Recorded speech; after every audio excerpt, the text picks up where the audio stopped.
Good morning, everyone. I hope all of you found a seat. And if not, please take one. It's great to see you on a Friday morning at the European Policy Center for this event about Beyond the Roadmap, what future for women's health and well-being. My name is Elisabetta Kuiper. I'm Associate Director here at the EPC and also Head of the Health and Societal Resilience Program. This event is dedicated to International Women's Day, which will take place on Sunday.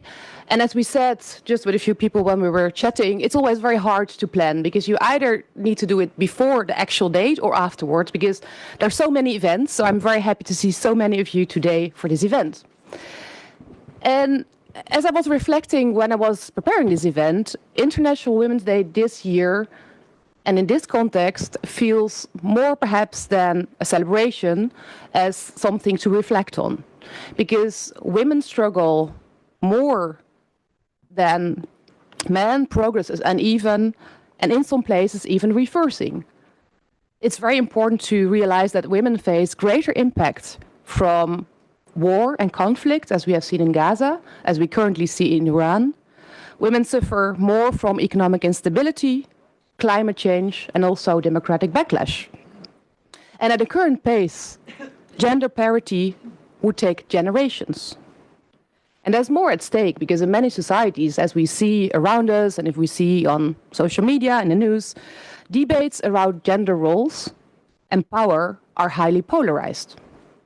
And as we enter the midterm of the current European Commission, we have seen that women's health has moved higher on their agenda, which is no doubt good news, and especially since we have seen this reflected in the roadmap for women's rights last year, and also in the yesterday presented gender equality strategy by the European Commission.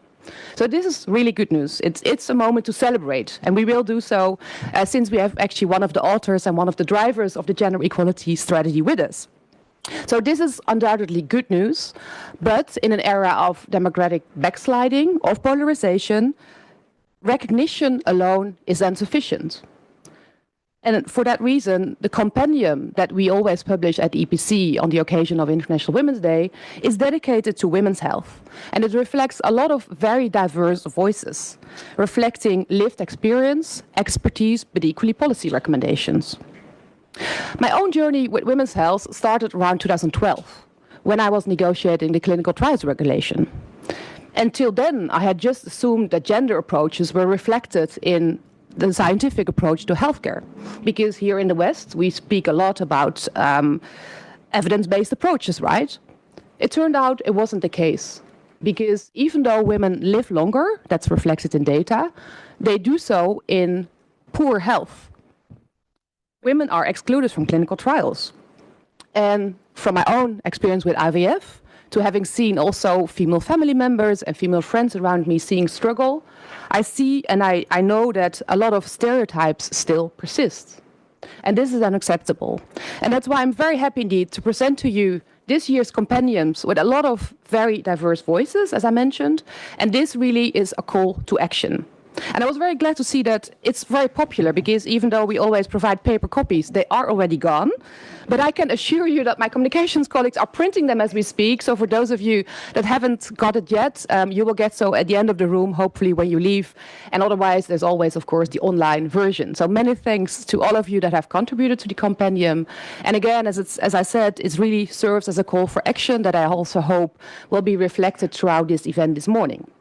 So I'm very happy to welcome our speakers, and especially Carla Pereira, your Director Equality and Non-Discrimination at DG Just at the European Commission. It's really great to have you because you have been so busy these last weeks with getting the gender equality strategy accepted. So it was really good to see not only that it's published yesterday, but also that the second chapter of the strategy, for those of you that haven't seen it, and I really recommend looking it up and reading it, because the second chapter is entirely dedicated to women's health, both physical as well as mental health, with a lot of concrete actions. And no doubt, Carla, you're going to come back to what concrete actions the Commission is going to propose. So it's great to have you with us. We equally have with us online, and I also would like, of course, to welcome everyone who is online with us. We have Peggy Maguire, the Director General of the European Institute for Women's Health.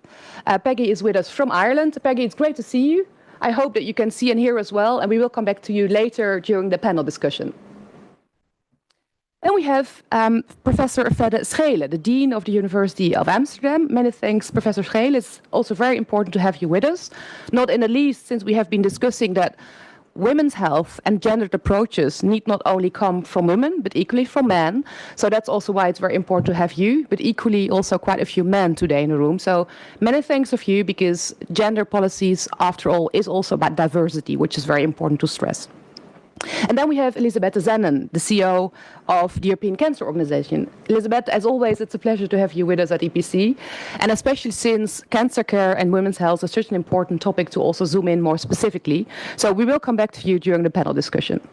So with that, Carla, I would like to congratulate again with, I would need to say, because we're very grateful that actually we're supported by Phoenix, our partner for this event.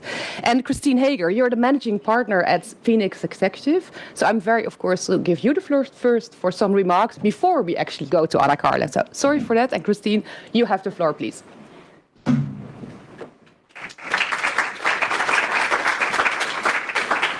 Thank you very much, Elizabeth. So I'm not the only managing partner at Phoenix Executive.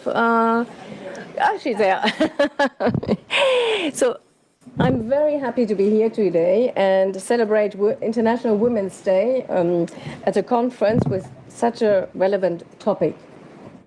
So for my partner, Vera Klaus, who's here, and me at Phoenix Executive, gender equality is a topic close to our hearts. So when we were invited to support this project, we immediately said yes. And we are very proud that our US partner, the Forte Foundation, also did so. So the Forte Foundation, just briefly, it's a US-based organization who help women in their education and personal development.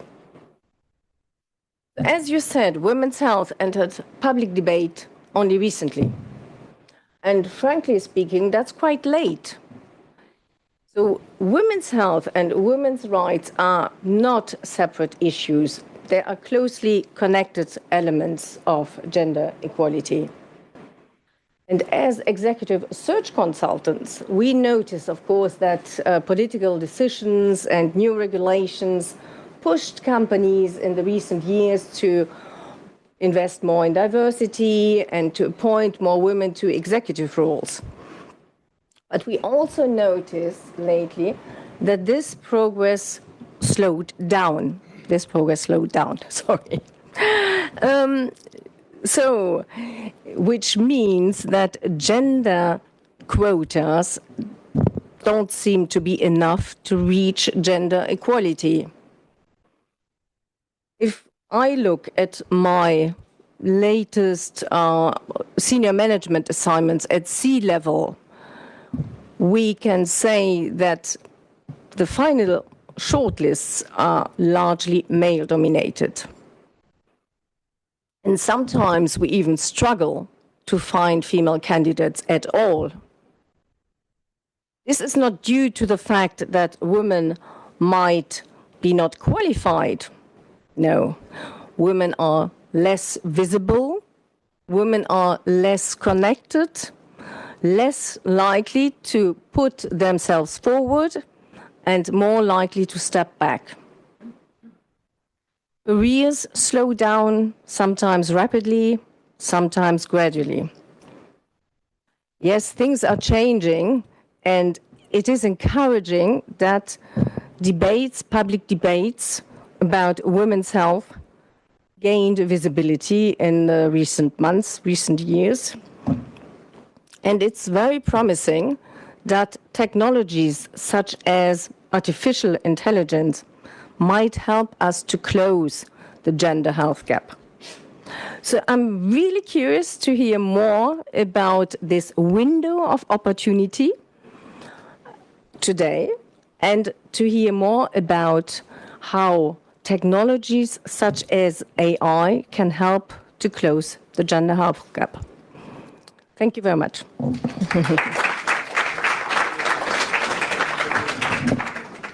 Thank you so much, Christine, to you, to Phoenix, to the other partners, and also to the Forte Foundation. And as you say, the window of opportunity is exactly what we're going to discuss today. And with that, indeed, I would like to introduce you, Carla, to hear more about the gender equality and also more specifically about the Commission's actions on women's health in that context. Thank you very much.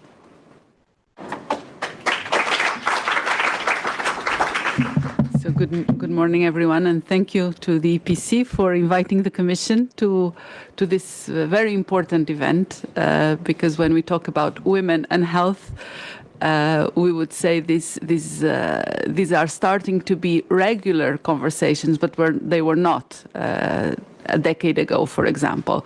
So being here discussing this topic is in itself already a very important signal that we need to underline.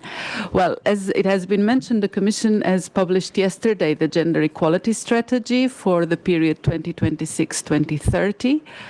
And if you haven't looked at it, please do, because it took some effort to put it together. But you will see that the new strategy is completely embedded and following the principles that we have put forward last year in the Roadmap for Women's Rights.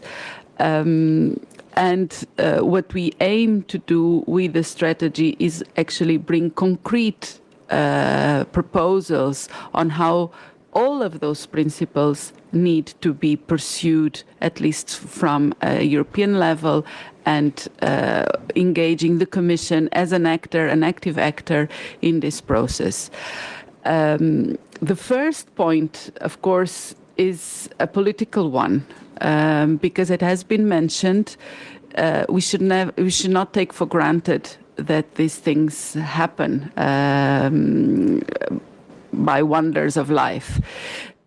If we have a roadmap for women's rights presented last year and endorsed by everyone, it reflects really a political discussion and will of all the institutions and member states to pursue these objectives in a very difficult context where equality and gender equality are not always perceived as a priority and not always taken into account in the broader political discourses when we talk about competitiveness, security, or defense.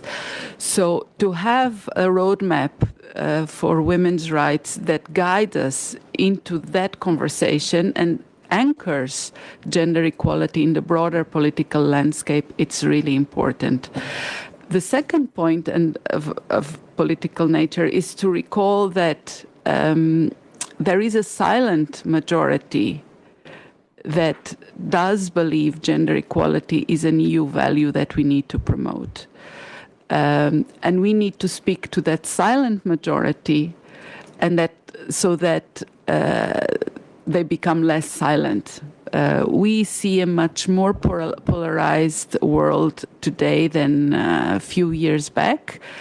And I'm certain, as people will discover the gender equality strategy, some will say this is too little, some will say this is far too much. But for us, the important thing is that we are talking to the core of this silent majority that needs to reaffirm constantly that gender equality does matter. And so our approach in the gender equality strategy is really to say, what is that, now that we have the principles there, and these are our compass, what is that we can concretely do in the next 5 years? So this is not an illusion. This is really about what we concretely, people that are here today, can do to move the agenda a little bit forward. So it is a mix of aspirational objectives, but also very concrete and operational follow-up. Because to have ideals that would materialize in just a few decades is, of course, important because we need a compass. But then what is in it for me? What do I need to do tomorrow? And I think that is also one of the answers we try to give with this gender equality strategy. Because at the end of the day, we are celebrating here today an event, ahead of the event, but I can tell you my agenda on gender equality and health is not stopping here. I mean, I have already other things to do. So what is that is in our to-do list for the next day? And I think this is really what this gender equality strategy is about. Now, both the roadmap and the gender equality strategy really try to encompass the main issues that we see today as big challenges. And of course, gender-based violence is at the forefront of our preoccupations, because it's not only problematic, but is actually increasing at an exponential speed due very often to the use of AI and online methods, which amplify violence, normalize violence, and then actually bring traditional norms, even worse than traditional norms, to young boys, thinking that it is normal just to beat your girlfriend or being disrespectful through harassment. So this is very, very central. We should not forget that there are 18 women every week in Europe that die because they are women. And I think this is a very telling figure, that femicide is there, and it is not a phenomenon just of other continents or other places in the world. It's happening here. It is happening today. We also know that domestic violence happens in many places in Europe. Most episodes of violence happen with an intimate partner. So this is not about, you know, what you might see in a film. Someone, you're walking on the street at night and someone that you don't know puts you in a corner. No, this is happening in your house. And 1 out of 5 women in the EU are victims of domestic violence. So I think this is really at the forefront of our concerns, and also of the concerns of Commissioner Labib. So we go from there to talking about issues of political representation. As you have rightly said, there is not yet sufficient parity in representation in decision making, whether it's political or at company level. We talk about economic empowerment, how we can address the gender pay gap, the gender employment gap, etc. And for the very first time, we do place attention to women's health, and I think this is a reflex of the conversation that is happening, a very healthy conversation that is now emerging and that we need to pursue. So I would say, indeed, there is a window of opportunity here to take now this forward. Now, when we talk about women's health, there are a few elements that seem coming to the forefront, and they relate to the entire, let's say, cycle of health policies. We know very well that when it comes to research, we are at the very beginning of understanding how the female body and its all specificities affect symptoms, affect the prevalence of certain diseases, and we need to understand more about this. The fact is that most of research and clinical trials in the last decades have been made on a man's body. average body, by the way. And of course, one of the reasons for this was a claim that, well, the hormones of a female body make clinical trials so much more complicated. So let's avoid complication and let's just use that simpler, apparently. Although I think men also have hormones, by the way. So it's a completely stereotyped narrative.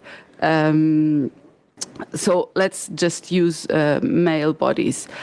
Clearly, what this means later on is that you have misdiagnosed, you have mistreatments, and you have lack of information on the population. And so just at the root cause, we have a lack of scientific understanding, but then it percolates through all the phases, because if you do not investigate how a female body reacts to certain diseases, or then you don't necessarily develop medicines. You don't see the value of putting those medicines to the market. You don't train your health professionals for that. You don't inform the population about that. I acknowledge my own ignorance. I didn't know until a couple of years ago, when I read this book about invisible women, that the symptom of a heart failure for a woman was different. And I feel I'm sufficiently educated.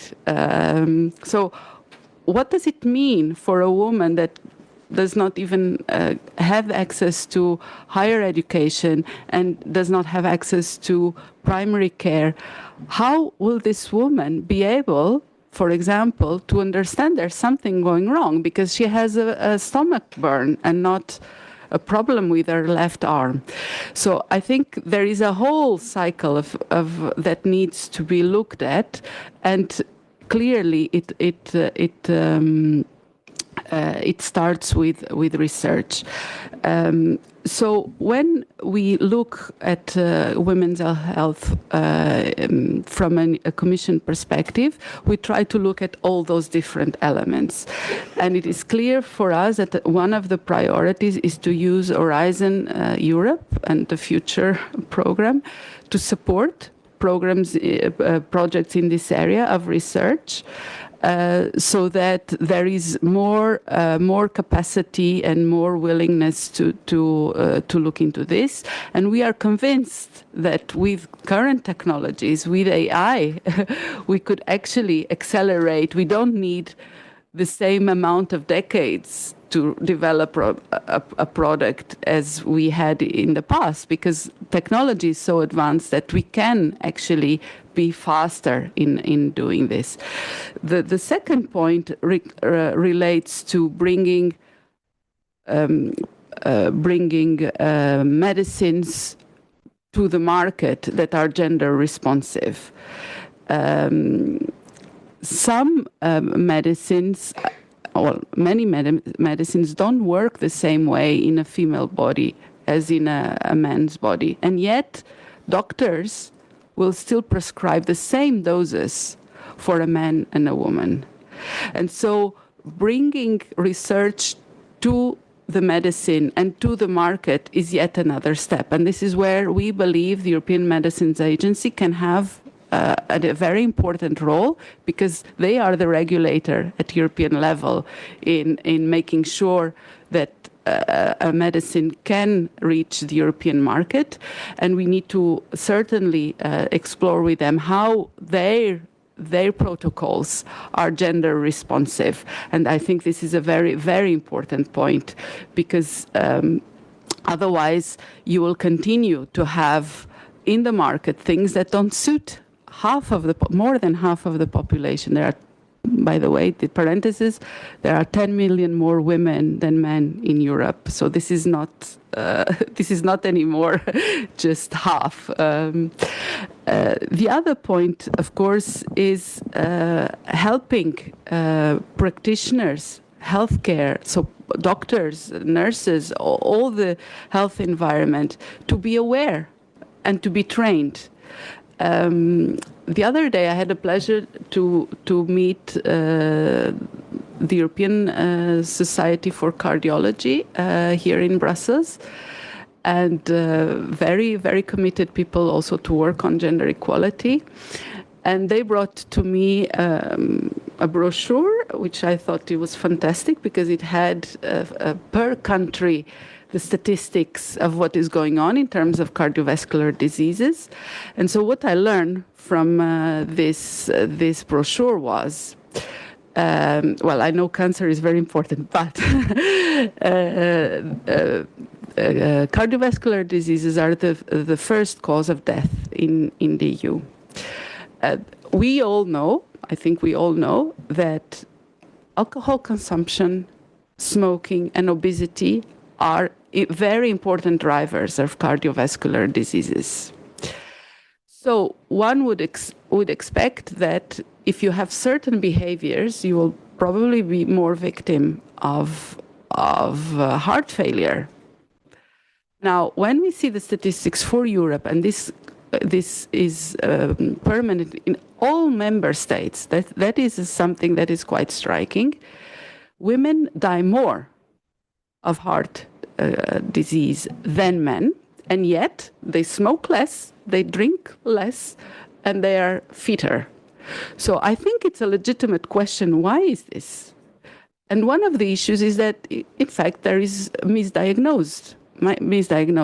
And then asking the European Society for Cardiology, so, but do you have guidelines for healthcare practitioners what to do on gender?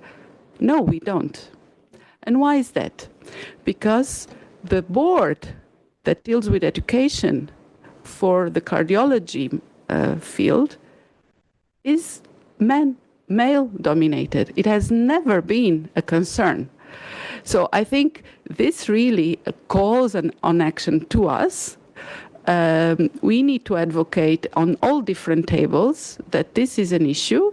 It is not just for the political level to say this is a concern.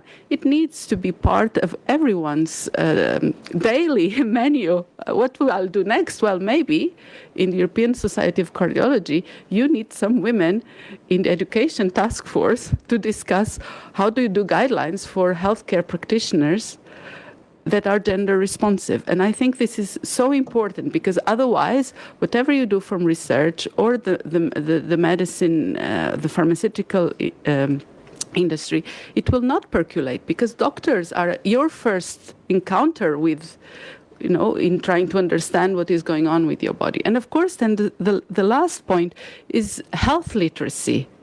Otherwise, we are not going anywhere. If you don't understand what's going on with your body, if you're not a bit alert, you might not even seek help. And so this is also a very important point. We believe that all these steps oblige us to do some action. So I mentioned, for example, the cooperation with European Medicines Agency that we need to push forward. We will also work with the World Health Organization to try to bring parameters of how women's health needs to be a conscious element in policy making. But of course, this also requires work with the member states because, as you are aware, health is a competence of the member states. And so it is really important that this discussion is now brought to the national level and that there is a conversation that brings different actors, national actors, to the table. One of the specific things we are doing in terms of analysis is looking at the economic benefits of closing the gap for health on certain female-related conditions like menopause, for example. And the reason we are doing this is twofold. On one hand, because for better or for worse, we need to place this discussion in the wider context of the policy priorities and realizing that this is also a matter of competitiveness and growth.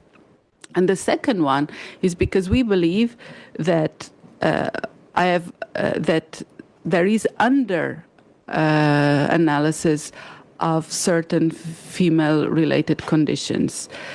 It's not, one thing is we have not done enough research on certain medical branches, for example, cardiovascular that I mentioned, or cancer, and then you need to have a gender-responsive approach to it. But we also know that certain female conditions, which are not diseases, if you're in menopause, you're not sick, but actually it affects your well-being, and it affects the diagnosis of other diseases, because we know, for example, that there is a correlation between menopause and Alzheimer's. We also know that the symptoms of cardiovascular diseases in menopause are different from a woman that is not yet in perimenopause or menopause. So understanding better how these female conditions percolate across is really important. The other point, of course, I need to mention is sexual and reproductive health and rights. This is a very, as you can imagine, a very contentious point because the opinions are so polarized. But at the end, they really, when discussing about sexual and reproductive health and rights, we are at the core of what are women's rights and what is going on today. Because why is, for example, abortion such a difficult conversation? Because there are people, groups in society that think that the woman's body is still a possession of someone else. And so this is so linked to our broader discussions of women emancipation and women's capacity to decide for themselves. Now, last week, the Commission gave a reply to a citizens' initiative on My Voice, My Choice. I don't know if you've heard about this. My Voice, My Choice was brought to us by a group of young lawyers, almost all of them women, who told us, well, we need a mechanism in Europe to help women who don't have access to safe abortion to have one in Europe, without prejudging, without being intrusive to the member states' competences in this area. And so, of course, you can imagine how this ignited so many conversations within the EU institutions. And I'm really happy that last week we were able to say, as Commission, that the member states can use EU funds to provide safe abortion services for women in need. This, for some, will not be enough, but I really think this has been a very significant political step forward in a moment where this could all go in so different directions. And so, of course, this means for us, the work on sexual reproductive health and rights, it's very difficult because we don't have competence, because it's ideologically charged, because it's at the center of what is gender equality about. But we are not putting our guard low, and we are pursuing, and we want to discuss these topics with the member states to look how, for example, contraception products reach to vulnerable parts of the population. So these are some of the elements that you will find in the gender equality strategy. I know I'm beyond my time, but I want to say two things, if you agree. One is that health cannot be seen in isolation from the other parts of work. And so when we talk about health, we need to think, for example, of victims of gender-based violence, because they are particularly vulnerable. We also need to think of occupational health and safety, and what happens, for example, if there is sexual harassment in the workplace, because this is also not only a violation of human rights and women's rights, but is also a matter of working conditions. We need to look at inclusive education, because many of the problems we are discussing today can also be prevented through inclusive education. So it is really important to bring health and access to health in the broader context of other policies. And my final point is to say that we are 10 million more women than men, so it's the majority. But women are an heterogeneous group, and so looking at specific needs of certain groups of women is so important. Someone asked, will I be on holidays now? You asked me so. My next deliverable is actually on the strategy for people of the rights of people with disability. And if I just make the link, girls, particularly girls with disabilities, are the first victims of forced sterilization. This questions why, because they should have a voice in that choice. It raises a question of health practices, and it fundamentally intersects the issue of women's rights with the rights of persons with disabilities, and how we need to look specifically at certain groups of women within the broader majority. There will be much more examples, but I will stop here just to say that this needs continuous action from all of us, and I hope, as I have also a to-do list for tomorrow on these areas, that you identify your to-do lists, because we need all to speak to the silent majority to make sure the majority is not so silent. Thank you.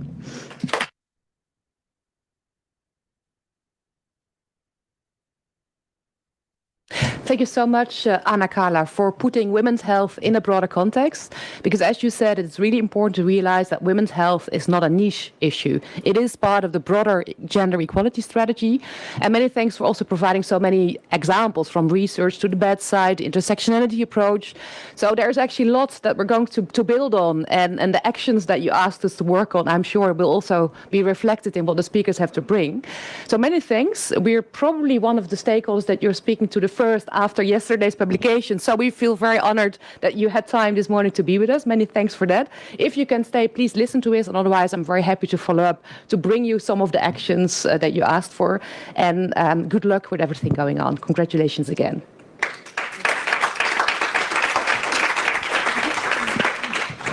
With that, I would like to ask Fedde and Elisabetta to come to the podium. We have Peggy with us online, so I'm looking forward to the panel.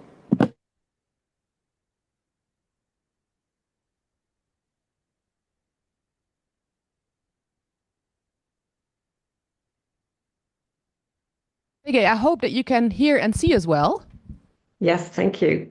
Very good. We're so honored to have you with us, because I have to say, perhaps also for the audience, Peggy has been a huge source of inspiration for me, because when I arrived in Brussels, literally one of the first debates in the European Parliament where I was invited was about women's representation in clinical trials. And I remember indeed being shocked first, as I mentioned, that indeed women are very often not included in clinical trials.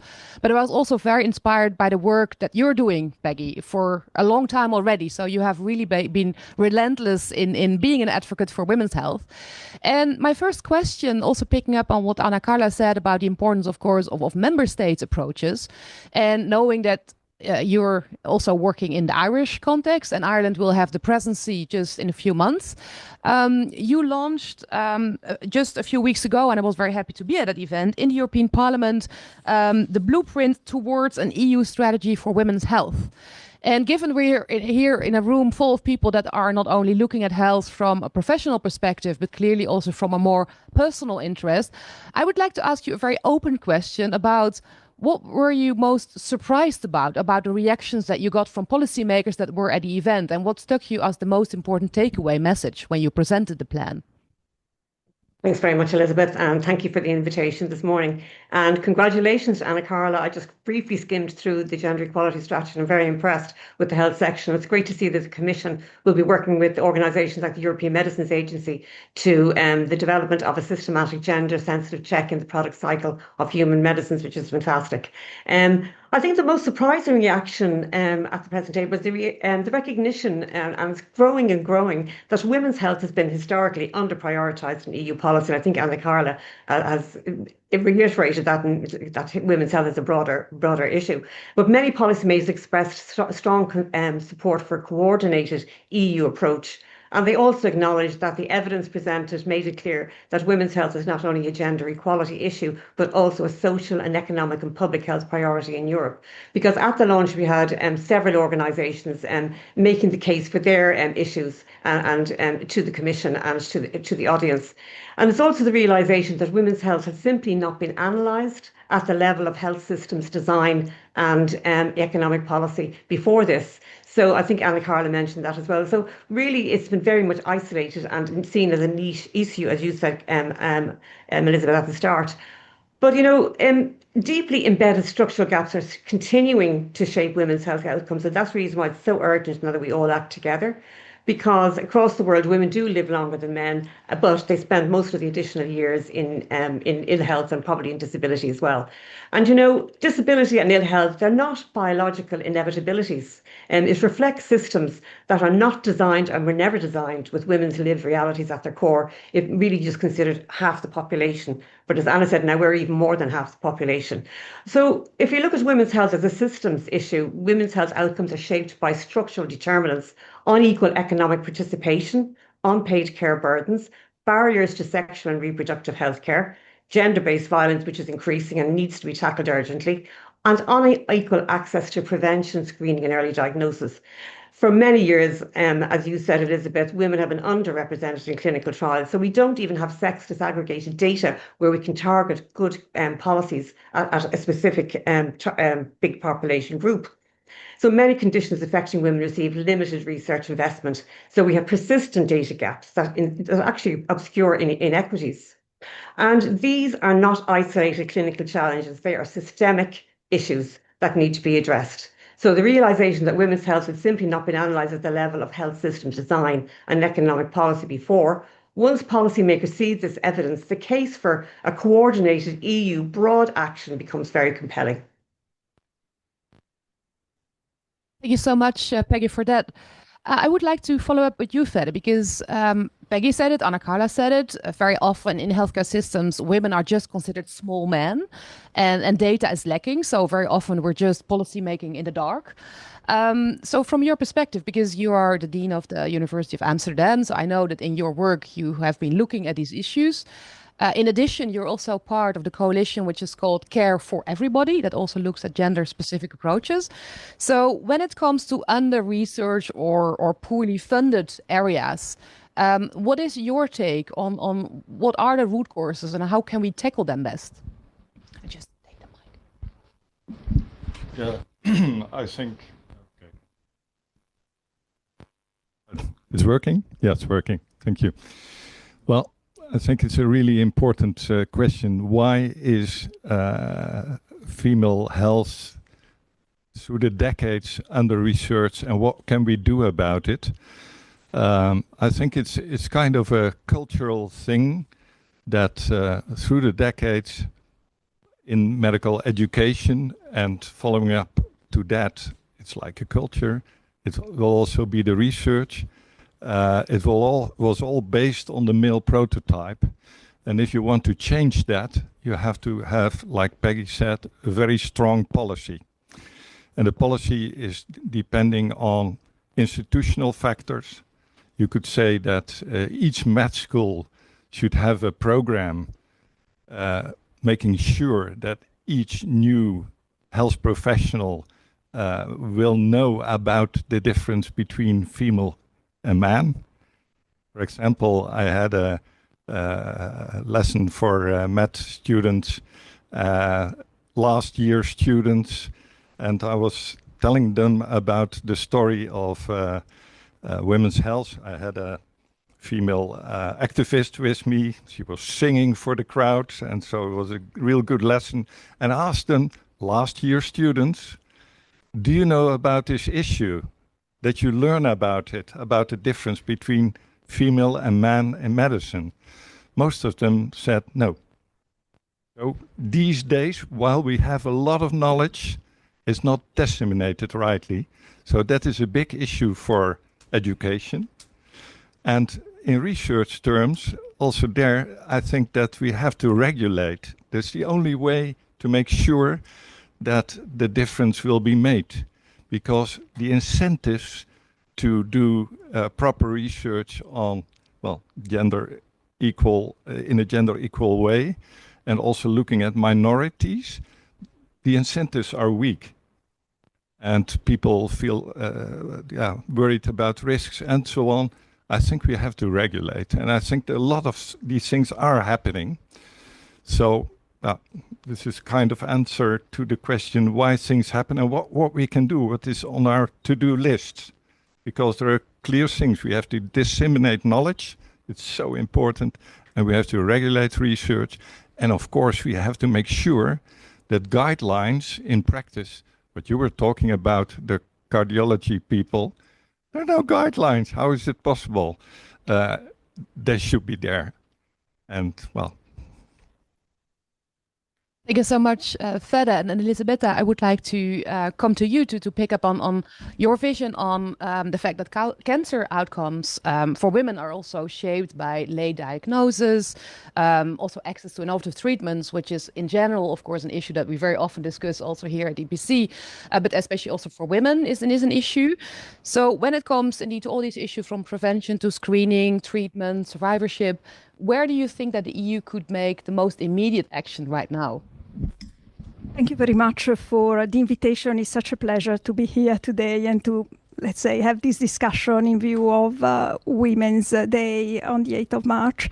It's really a moment to reflect on the progress which has been achieved, and I think that it's really a milestone what the European Commission has done with this gender equality strategy and the inclusion of health. So congratulations for that, but also to think about the work that we still have to do. There are big gender gaps in cancer care. They span across the cancer care continuum, so we can cover all of them. But I would like in particular to emphasize one or let's say two areas where I see that there are huge gaps. What has already been mentioned is the one of research, cancer research, and the fact that cancer research is mainly led by men. So it's not just a problem of participation of women in clinical trials, it's also who leads the clinical trials, which has an impact, but also, of course, the participation of women in clinical trials. The fact that they don't participate, this has already been mentioned, leads to less good understanding on the biology of women, how they are going to react to disease, which sort of treatments or diagnostic tests can work better in women. So this is really a first big problem that we have. The other big gap is in relation to screening and early diagnosis. And again, we have touched already a little bit upon that, but the fact that the normal body is the man's body, and this assumption that women are small men is fundamentally wrong from a biological point of view. We really need to look at women in all their biological aspects and how let's say a disease can evolve or manifest in a woman's body, in a woman's body. So to do that, it's really important to think in a way which can change also the mindset. The culture is about challenging historical biases, stereotypes, sexism. For example, a woman arriving at the doctor cabinet with some symptoms, these symptoms are not really recognized as cancer, and it is the same for cardiovascular disease, then they are classified as atypical. What does it mean, atypical? Atypical, we don't understand, we don't know, and therefore we put them aside. We will see. And then there is a missed opportunity in diagnosing a cancer early. We know how important early diagnosis is in cancer for good outcomes. This is extreme, this problem, in those types of cancers which are more prevalent in men. So if we take bladder cancer or lung cancer, they have let's say the prevalence is bigger in men, and because of that there has been really a big problem of understanding the symptoms in women. This is the same for cardiovascular diseases. I used to work in cardiovascular before joining the cancer community, and this problem of heart attacks which are not spotted, especially in young women, is really a big problem. As you said, the pain is not in the classical part of the body, is more in the back also. You said in the belly, but also in the back. And very often, this is considered to be anxiety, panic crisis, while in fact is a heart attack, is the beginning, or these are signs of a heart attack. If we take bladder cancer, blood in the urines in a woman is urinary tract infection by default. This is the way a doctor will very often diagnose a woman with these symptoms without going more in depth and see whether this could be a sign of a bladder cancer. So this is quite extreme. And the same for lung cancer, where the screening programs have been tailored to smoking patterns of men. Men, they tend to be heavier smokers compared to women, but women are very much exposed to lung cancer. There is in fact an increase in incidence of lung cancer in women, which is really very significant. So there is a need to adapt really the screening guidelines to tailor them at women. What you can do, it's in these areas, clinical trials. There is the biomedical ACTA, which is going to be discussed soon. There is already a reference to having the population in clinical trial to be more diverse, to be more reflecting the population who will receive the therapy afterwards. So there is this first opportunity. And second opportunity, there is a huge amount of work ongoing in Europe as part of Europe's Beating Cancer Plan and the EU Cancer Mission in relation to screening and early detection. So it's a moment really to try to better adjust guidelines for screening. Sorry, it has been a bit long. No, many thanks. I'm just also conscious that it's always important to have a dialogue with the audience. So I'm looking at you because, as we said, the compendium has a lot of also lived experiences and also policy recommendations coming from some of you. So I would be keen to also open up the floor for the audience in case there's already some immediate comments or some questions. If not, then I'll take them for later, but I already see a few hands. So perhaps if you could just state your name and briefly your affiliation, that would be helpful. Thank you very much. My name is Rishi Simmons. I work for the European Innovation Council, so a translational funding body of the EU. And actually my question relates to what we've been talking about, systematic underfunding, but also sort of granularity. Different diseases are different in different stages of research.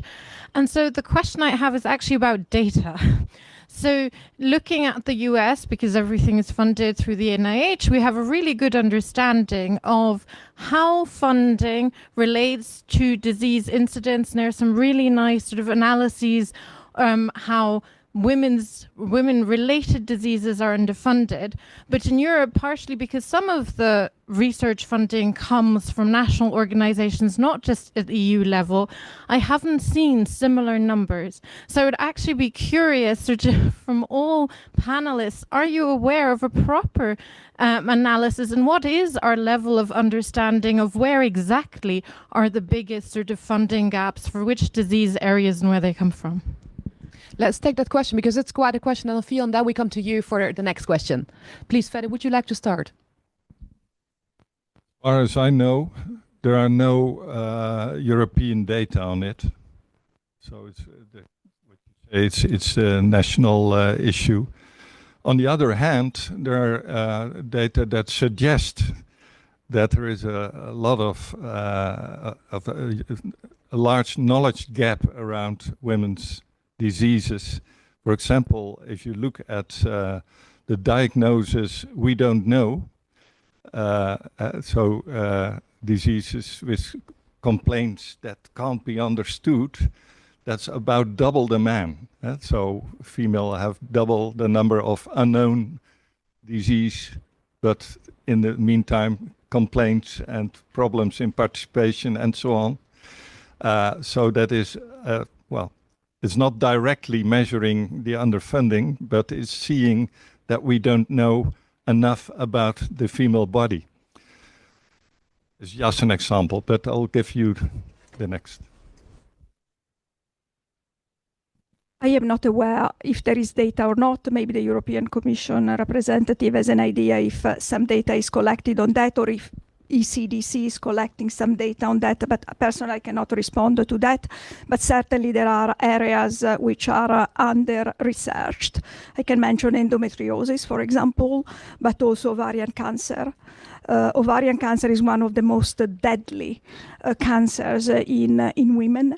It's extremely difficult to diagnose, and it's certainly under-researched, and there is very little innovation in this area. So there are clearly, and this is also, let's say, a problem in terms of some areas of cancer are more researched than others. I'm not saying that necessarily women are at disadvantage, because in breast cancer the progress has been massive, but certainly in some types of female cancers like gynecological cancers, there is probably not enough research, and I can mention in particular ovarian cancer. But also menopause. Menopause is really a very important area, impacting very much also on cancer. Peggy, would you like to come in as well? Yeah, I mean, I think Carla said it earlier on. I mean, we don't have a sufficient information or data on the causes of certain diseases in women, or the process of diseases in women. And I think, as our colleague said on the panel, most research is done at a national level. So I'd like to suggest that maybe there's an issue there for the European Commission to start looking at some type of a framework in discussion with member states, because we're talking about implementation here and developing this women's health at member state level. So I think there's a job there for the Commission to look at how they can actually influence member states to look at the underfunding and also the lack of data for women. And one of the huge issues we have here is the lack of disaggregated data. And this is another issue I think that has to be addressed. I remember very long ago, I think it must be about 20 years ago, a group of us worked with the Women in Science unit in DG Research that was there at the time. And we got together to look at the calls for proposals and the guides for evaluators, and how we could put sex and gender, included the wording for that, into these proposals.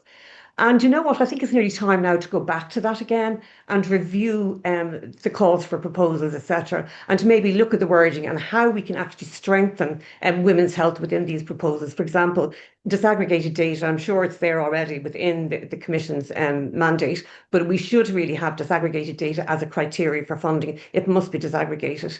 And we also need to look at a life course approach, because I think we have to have a life course approach, intersectional approach as well to women's health. We haven't got that.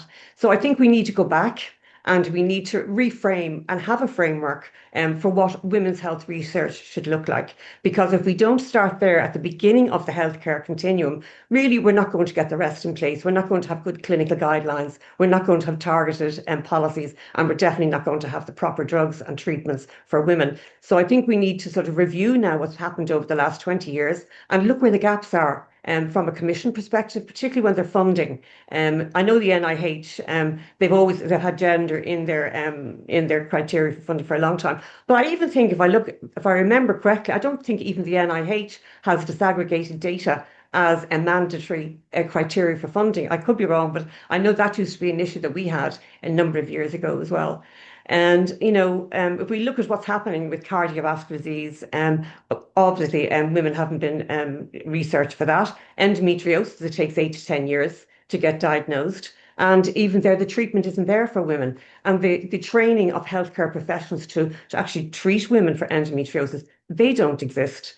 So there's a lot of issues there. And it's because really it goes back to, women's health is not a niche issue. It should be integrated across research policy, medical training, data collection, and clinical guidelines. I mean, that's the framework for health and healthcare delivery. So we need to go back. We need to look at what the Commission is funding, how it's funding, and what the criteria is for that funding, and why there is this huge underfunding and gender gap within this, and then try and implement it at a national level. I mean, there are some good examples as well at national level. I think, as you rightly said earlier on, I mean, in my own country, Ireland, we've taken a life course approach, an equitable approach, and a systemic approach to women's health. So looking at the whole healthcare continuum from research right through to HTA. And I think Austria as well has institutionalised gender-sensitive medicine within research and clinical education, demonstrating that cultural change in medical systems is achievable. And there's other countries as well, like Croatia and Central and Eastern Europe as well. They've strengthened organised cancer screening programmes.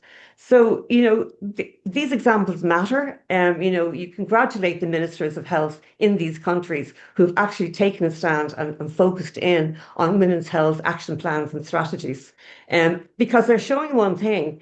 They're showing that reform is possible and that they are implementable and fundable. Women's health strategies are not abstract aspirations. So I would say to the Commission, let's look back at what happened 20 years ago when you did get stakeholders and experts involved in looking at how research for women's health is funded. We need to go back, review it and see where are the gaps now and how do we move it forward. Thanks so much for that, Fionn. The next question is yours, please.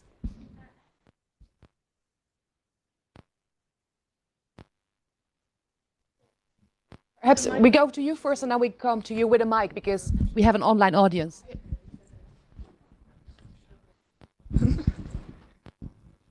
Is it here or?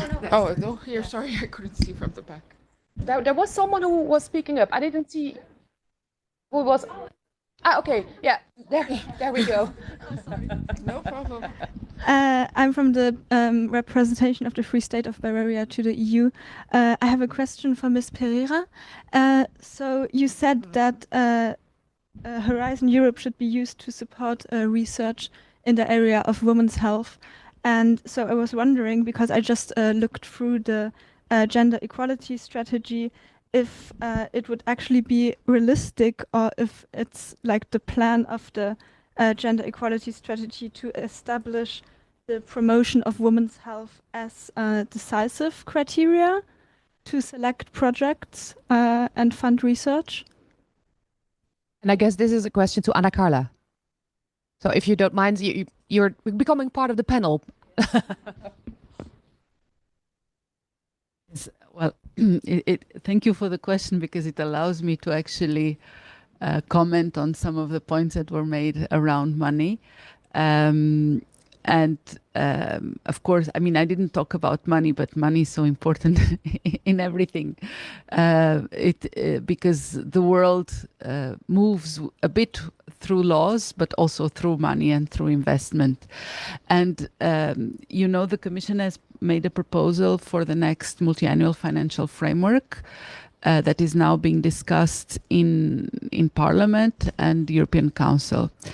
Now, maybe it has not been noticed sufficiently yet. So this is an opportunity for me to underline what we have done.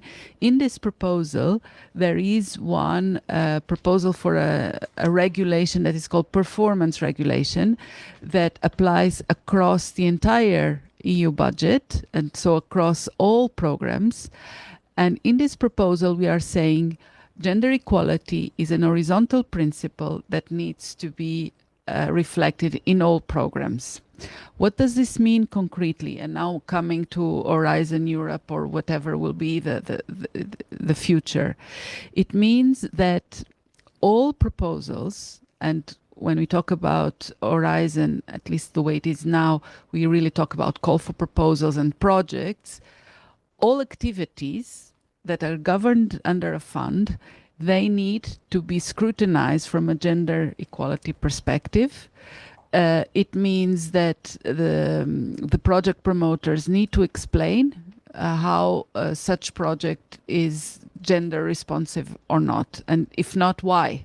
And I think, while not specific to health, because this is a cross-cutting policy, this will have significant impact, because whether you're talking about transport or urban planning, or you're talking about health, or you're talking about schools, there will be an obligation for those who are thinking how to use that particular envelope of money. How does this abide to the gender equality principle? And in our view, this is a mainstreaming approach. So it's not targeting specifically women's health. It's really across. And hopefully this will bring a systemic change in the way we use the EU money. Now, this would not replace the possibility of having specific objectives related to women's health, but for example, on Horizon, that level of discussion will happen once the regulation is adopted, because that's when the Commission will do calls for projects, and this is where the policy priorities will be identified. So one thing is not replacing the other, but I would argue that this request to track, to explain how each project, each activity replies to gender equality is a way of addressing here the concern related to women's health and the underfunding, in fact. So we will be able to track under this, as Peggy was mentioning, one of the issues is disaggregated data. One of the obligations is to provide disaggregated data. Let's see if all this survives the negotiation process with the European Parliament and the Council. But this is embedded in the Commission proposal of July, last July. Thank you. Thanks both for the question and the answer, Anna-Carla. So we go now to Fionn, who is in the meantime in each set over there. Thank you very much for the very interesting conversation. And yeah, a huge congratulations to the Commission. I think this the strategy is really to be celebrated from the point of view of health. Many of the things that I wanted to raise have been discussed, but I'll try to be brief. Certainly, Horizon Europe and the European Competitiveness Fund provides huge opportunity to try and close the gender health gap via research and innovation at the EU level, but the regulations as they stand, I would say, require significant overhaul in order for us to really close the gender health gap, and we are working towards that. I think the proposals have been a missed opportunity to really place women's health in the legislative base of both the framework programme and the European Competitiveness Fund. And while we welcome the performance regulation framework for gender mainstreaming, I think that the regulations must and should go further to ensure that we are really anchoring women's health in the EU's future research programmes. Just to the points on data and driving decision making in areas of neglect, I would suggest looking at Impact Global Health's report. They track cut funding for women's health issues, specifically looking at sexual and reproductive health, and including across member states, caveating that they are looking at this from the perspective of research and innovation that's relevant for low and middle income countries. But for example, we've seen no money from the EU since 2018 in areas including menopause, endometriosis, polycystic ovary syndrome, and issues of maternal health. And so there is some tracking there. And I would also point to the World Economic Forum and the Women's Health Innovation Map that NIH developed with 250 global stakeholders recently as a good point. But this is why we at DSW are calling for an expert group on women's health to guide research and innovation across the EU's research activities, and to set out a research agenda to better guide investments where they would be most impactful. So to my question, we talked about AI and digital health briefly. I think one of the concerns around AI, I think it holds a great deal of opportunity, but one of the concerns is around this data and the lack of disaggregated data historically. And so how do we go back and course correct? I think we really need to do that if we're going to improve women's health via AI going forward. And then to the digital piece, I know that the digital omnibus is currently on the table. And one thing we see in terms of women's health is digital censorship online in terms of information, but also in terms of advertisements, which has a huge implication for investment into women's health. So it's not just on the public purse to drive forward the investment that's needed. It's also cross-sectorial. So how do you see that the EU can better use its power in terms of digital regulation to ensure that we are getting the investment that's needed into women's health? Sorry for the long intervention, and thank you for hosting this important discussion. Thanks a lot, Fiona. There's two elements. On the one hand, I see what you're saying is also that it's important to have all these different initiatives, but it's equally important, and we both were involved in a project where indeed we called in an EPC publication for a women's health roadmap and strategy towards the end of the mandate. So it is good to see this reflected in the gender equality strategy, but indeed a more holistic roadmap and strategy would be very important. Secondly, and that was a question I had on my mind, so thanks for flagging it, because it's indeed about AI, because speaking about data is one thing, but with AI and the risk that indeed there is no adequate gender representation when it comes to algorithms and AI, this poses on the one hand a lot of opportunities for healthcare, but also equally challenges, especially from a gender perspective. So is there anyone who would like to start picking up Fedde? I see that you are keen to address this. I think that at this moment, a doctor in his practice using AI has a huge risk of bias, because AI takes its knowledge from all the sources that are biased, and it's augmented through AI at this moment. So I think there are huge opportunities, but within the opportunities, you have to correct that bias, which is not so easy, but okay, technology makes things possible. So, but at this moment, it's more a risk than a help. We have to correct that. We have to correct paths. Elisabetta, what is your take? No, I just wanted to make a comment in terms of the potential of AI in relation to cancer, because of course we have to be very careful. I completely agree with you that AI is only as good as the data feeding the AI system. And if this data is biased, of course, there are risks. But at the same time, in terms of imaging, the potential of AI is absolutely massive. It is increasingly used in cancer diagnosis and also for the identification of the best treatment. If we look at breast cancer, which is so prevalent in women, so many women used to die from breast cancer, and today they survive, they live, they are doing very well. And even metastatic cancer, we see women surviving for 8, 9, 10 years or more. I think that the role of imaging is absolutely crucial in terms of AI helping to better identify cancer at an early stage, to read especially cancer in the case of imaging of people with dense breast, for example, where it is much more difficult to spot cancer. So is not really relating to gender, but I wanted to make the point about the potential of AI in cancer care. And for me, and that brings me to you, Peggy, it equally brings me to the point that you referred to earlier about intersectionality, because how do we avoid that women's health is ending up as sort of women's health for white, middle-class white women, instead of also taking into account, migrant status, ethnicity, disability, as Carla mentioned, queer identity. I mean, diversity is clearly also important, not defining women's health in a very small way. So, Peggy, any ideas or your take on what do we need to tackle in order to address this issue? I mean, if you're still talking about AI, Elisabeth.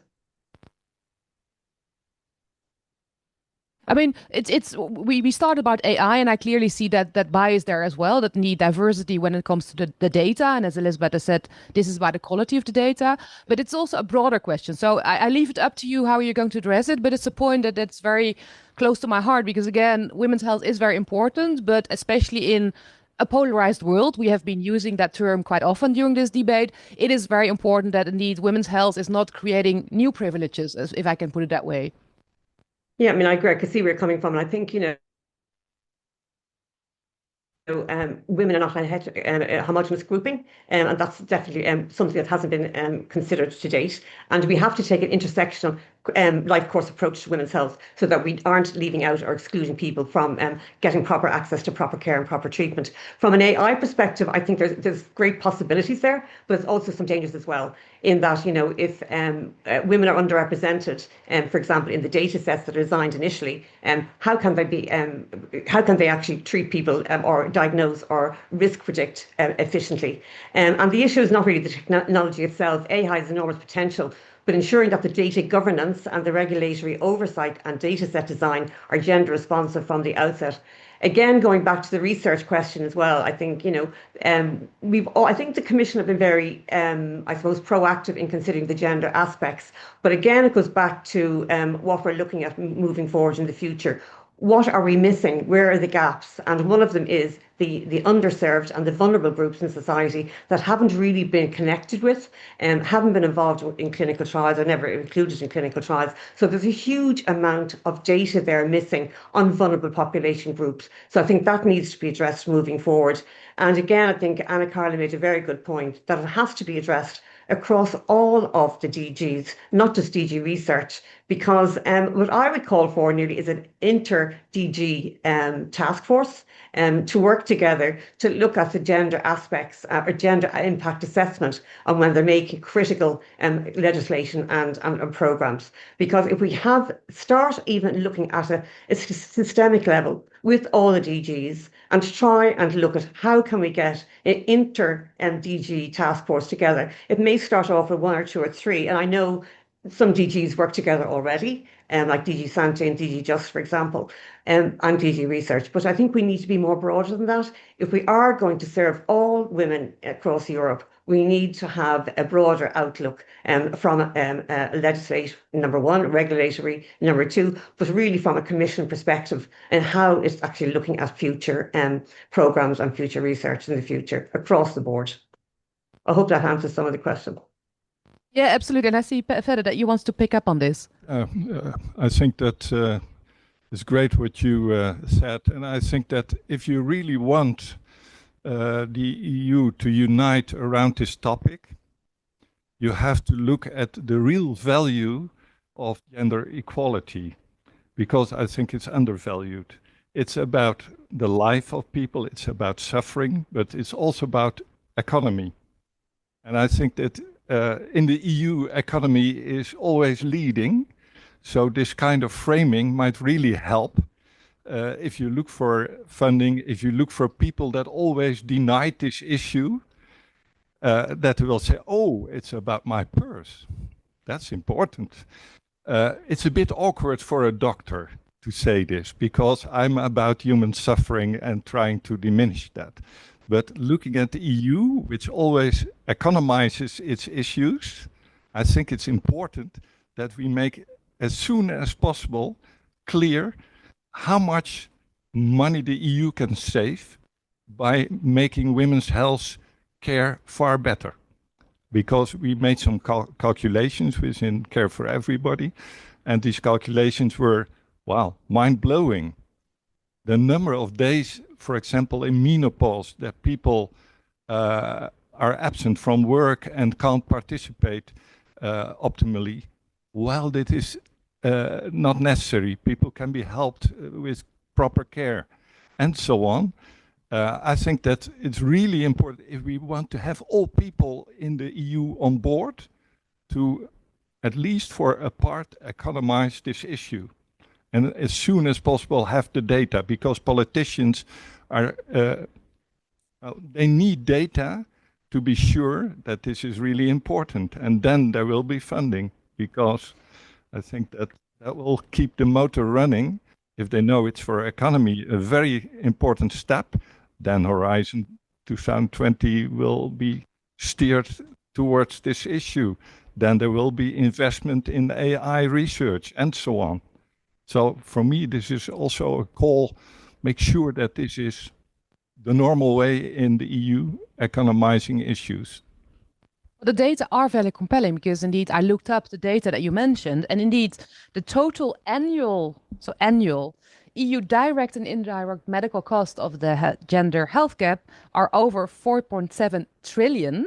And this represents 30% of the annual GDP. So as you say, and I think that's my question, why are policymakers not getting it? Because even indeed, if you don't sympathize with more than half of the population, indeed, we are speaking about the economy, and for good reasons. So Elisabetta, your take, why are policymakers not getting this message?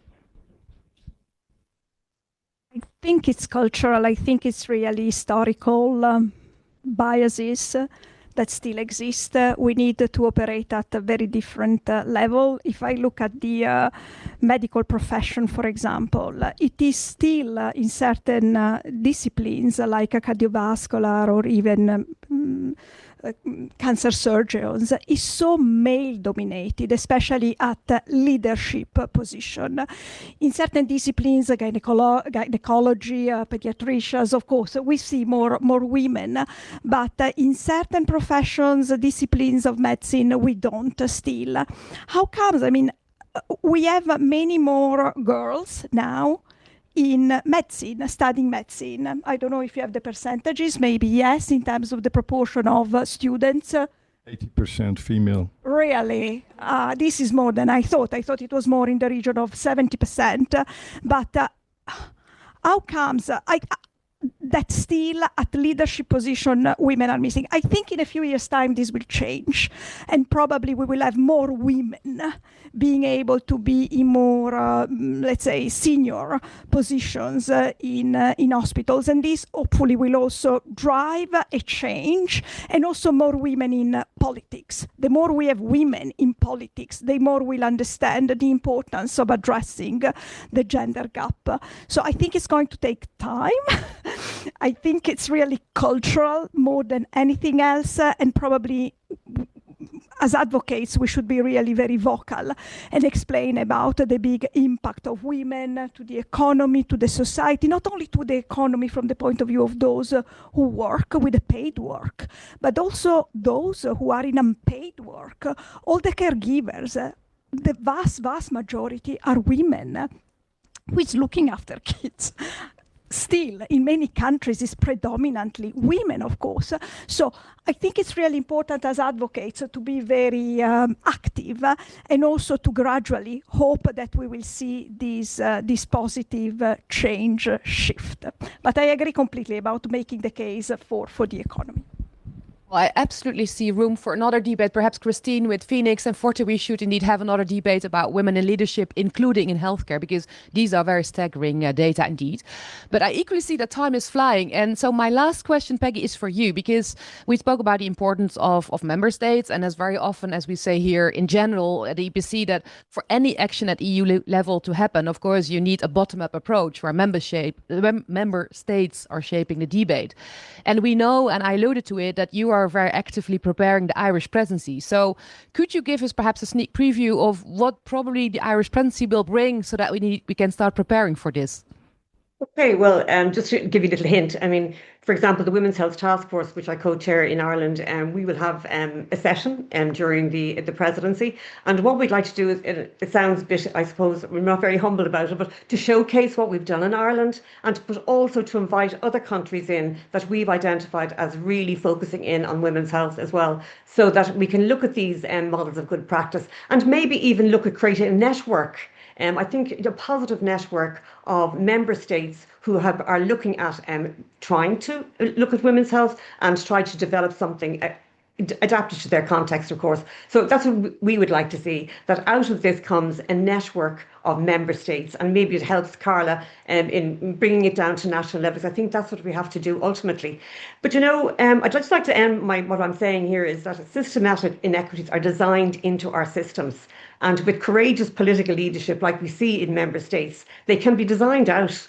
And I think this is very important to realise as well. And that's the reason why, although 4.7 trillion should be a compelling argument, it's not, because women's health, we haven't been integrated into the system, into healthcare or the economic system either. But if we succeed, and women's health will no longer be treated as a niche issue, because that's what we've been talking about this morning, but recognising what it truly is, a foundation for healthier societies, stronger economies and more equitable health systems. So I'm hoping during the Irish presidency we can move this onwards, and with the help also, of course, of the MEPs for Women's Health Interest Group and everybody in the room, that we can move this debate further and make sure that women's health is becoming central to policy and health policy and other policies across the board at an EU level. Well, many thanks, Peggy. I couldn't have said it better, because this really is in summary what we were discussing this morning. After all, women's health, gendered approaches are about societal resilience and more inclusive society. So many thanks to all of you for bringing that to the fore. Clearly, there is a lot of work to do. And Carla, many thanks again for the Commission to have presented yesterday the gender equality strategy, because clearly it's a very good start, but we still hope indeed before the end of the mandate that perhaps there is going to be a women's health strategy. So I call on all stakeholders, of course, if you have data that are helpful for the European Commission, please, of course, do let Carla and her colleagues know. But with that, I would like to thank all of you for being here today. It was great to see so many of you equally online. I really, of course, in the first place, would like to thank our speakers. Carla, many thanks for being here this morning. Peggy, many thanks for joining us from Ireland. Elisabetta, Fedde, it was really appreciated to have your insight from your specific point of view. I equally would like to thank Phoenix and Forte. Christine, it was great to have you and your colleague with us. As we said, I mean, who knows, should we not follow up with another debate about leadership, including in sectors like healthcare? I can really see perhaps that's a good follow-up. So many thanks for supporting the event this morning. But I equally would like to thank my colleagues Anna, Brooke and Julia. They're very modestly at the end, but this really was a team effort where the three of us have really been working together in making this happen, but also supported by the what we call the JEDI group, the Gender Equality, Diversity and Inclusion group that we have in the EPC, including my colleague Emma, who's always a big driver of that work as well. So many thanks to all of you for your support and also your input to the compendium. And last but certainly not least, also our communications colleagues, because these are often the colleagues that are also in the back, but there's a lot of work happening when it comes to editing the pieces, by making all of this happen also technically. So many thanks to our communications and to our events colleagues also for making sure that everything was being prepared to have all of you today with us. So in case you're not following the EPC, please do subscribe to our newsletter that you can register on the EPC's website, epc.eu. So with that, I really wish you a very happy International Women's Day on Sunday and the week afterwards, because there will be lots of events. So we may be seeing each other perhaps next week as well. So with that, many thanks again and have a good weekend.